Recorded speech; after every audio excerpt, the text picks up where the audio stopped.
ফুটবলের এই রিলে রেসে মেসির ব্যাটনটা এখন আস্তে আস্তে সম্ভবত লামিন ইয়ামালের দিকেই যাবে, কারণ এরকম নতুন প্রজন্মে যদি আর কোনো বেটার প্লেয়ার বলেন তাহলে লামিন ইয়ামালকেই বলা যায়। সো 19-এর একটা বড় সমীকরণ এখানে আছে, 19-এর জয় কি হবে কিনা। একটা মহাকাব্যিক thriller, the last king versus the next hero. একপাশে এমন এক কিংবদন্তি যার হাতে ইনফিনিটি গল্যান্ড নেই, কিন্তু আছে এমন এক বাবা যা ইতিহাস বদলে দেয়, তিনি লিওনেল মেসি। আর অন্য পাশে নতুন যুগের স্পাইডারম্যান, যে ভয়কে নয় ইতিহাসকেই চ্যালেঞ্জ জানায়, সে লামিন ইয়ামাল।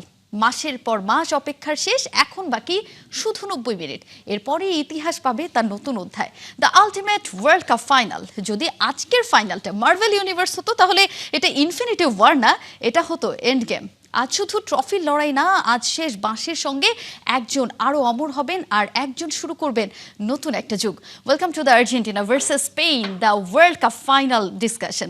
আমাদের সঙ্গে স্টুডিওতে আছেন ফুটবল বিশ্লেষক Ahmed Shayek. Shayek, good morning. Morning. আজকের match and long night, exactly, এবং লং নাইট। আমার মনে হয় আজকে কেউ আসলে আগেও ঘুমাবে না। যারা আর্জেন্টিনা ভক্ত তাদের জন্য যে রাত জেগে খেলাটা দেখবে, তার আগে একটা বিশ্রামের প্রয়োজন, সেই বিশ্রামটাও আসলে নিতে পারবেন। অনেক চিন্তার একটা দিন কাটবে, আমারই কাটবে, আমি জানি, নিঃসন্দেহে আমার খুবই চিন্তার একটা দিন কাটবে। যেটা আমি ইন্ট্রোতেই বলছিলাম, মহাকাব্যিক থ্রিলার, নেক্সট জেনারেশন ভার্সেস একটা জেনারেশনের এন্ডিং। এই লড়াইটা সবাই তাকিয়ে আছে এখানে। আসলে লিওনেল মেসি আর লামিন ইয়ামালের কোনো তুলনা, আসলে কম্প্যারিজনটা চলে না, কিন্তু তারপরও একটা কম্প্যারিজন চলে আসছে। এই কম্প্যারিজনটা কি আসলে যুক্তিযুক্ত কিনা?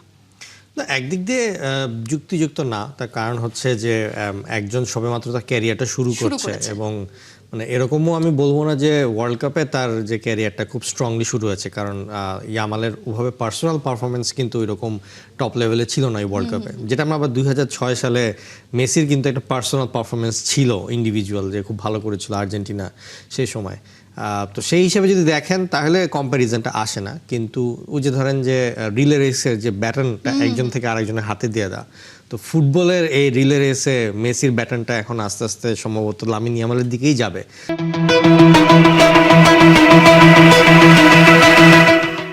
কারণ এরকম নতুন প্রজন্মে যদি আর কোনো বেটার প্লেয়ার বলেন তাহলে লামিন ইয়ামালকেই বলা যায়। তার বয়স, তার সামনে যে বিশাল বড় ক্যারিয়ার, তার খেলার ধরন, সেই অনুযায়ী Lamine Yamal is the next big superstar that can be in world football.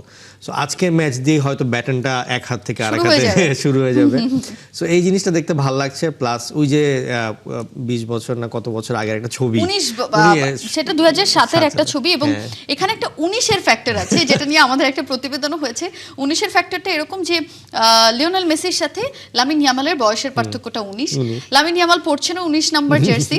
Lionel Messi তখন যখন বার্সায় খেলতেন তখনও তিনি পড়তেন 19 নাম্বার জার্সি। রাফিনিয়ার সঙ্গে তখন, রোনালদিনিওর সঙ্গে হয়তো তখন জার্সিটা পরবর্তীতে গিয়ে এক্সচেঞ্জ হয়েছে, 10 নাম্বার জার্সিটা পরে পেয়েছে। এবং এখন লামিন ইয়ামাল পড়ছেন 19 নাম্বার জার্সি, তার বয়সও 18 শেষ হয়ে 19। সো 19-এর একটা বড় সমীকরণ এখানে আছে, 19-এর জয় কি হবে কিনা। 19-এর জয় তো আমি বলবো অলরেডি হয়ে গেছে। মেসির 19 এবং লামিন ইয়ামালের 19, সব দিক দিয়ে জয় হয়ে গেছে। বাট আজকে ম্যাচের যে জয়টা কার হবে এই জিনিসটা বলাটা আসলে খুবই টাফ হয়ে যাচ্ছে। কারণ আপনি মানে এখন পর্যন্ত আমাদের সবার ধারণা ছিল যে ওয়ার্ল্ড কাপে আর্জেন্টিনা দুর্বল প্রতিপক্ষের সাথে জিতে জিতে সেমিফাইনাল পর্যন্ত এসেছে, কিন্তু সেমিফাইনালে যেই খেলাটা দেখালো এরপরে কোনো সন্দেহ নাই যে এই আর্জেন্টিনার মধ্যে কিছু ফায়ার পাওয়ার বা কিছু এক্সট্রা স্পেশাল ব্যাপার তো আছে। সো যার কারণে আপনি অন্যান্য সময় হলে হয়তো আর্জেন্টিনাকে বলেই দিতেন যে তারা হয়তো ফাইনালে জেতার সম্ভাবনাটা নাই, কিন্তু এখন যে খেলাটা খেলছে, মানে আর্জেন্টিনা যে কাকে হারিয়ে দিবে এটার কোনো আগের থেকে প্রেডিকশন কেউ করতে পারবে না। সো স্পেনের মতন দল যে কিনা পুরো ক্যালকুলেটিভলি পুরো ফুটবলটা খেলে গেল, এবং পুরো ছকে বাঁধা ফুটবল, কোনো ভুল নেই, মানে একটা ফার্স্ট টাচ বলেন, একটা পাস বলেন, কোনো কিছুতেই কোনো ভুল পাওয়া যাচ্ছে না। তো সেই রকম একটা দলের এগেনস্টে খেলাটা কিভাবে বার করে নিয়ে আসবে সেটাও একটা বড় ব্যাপার। এবং মানে যেভাবে করে স্পেন শুধু প্রথম ম্যাচটা আসলে একটু ক্যাবো ভার্দের শেকি ছিল, কিন্তু এরপরে যেভাবে করে তারা ধরে ফেলেছে পুরো রিদমটা, মানে আনবিলিভেবল এক কথায়। সো এখন দিন শেষে কে জিতবে আজকে এটা বলাটা আসলেই খুব কঠিন, $1 মিলিয়ন কোয়েশ্চেন।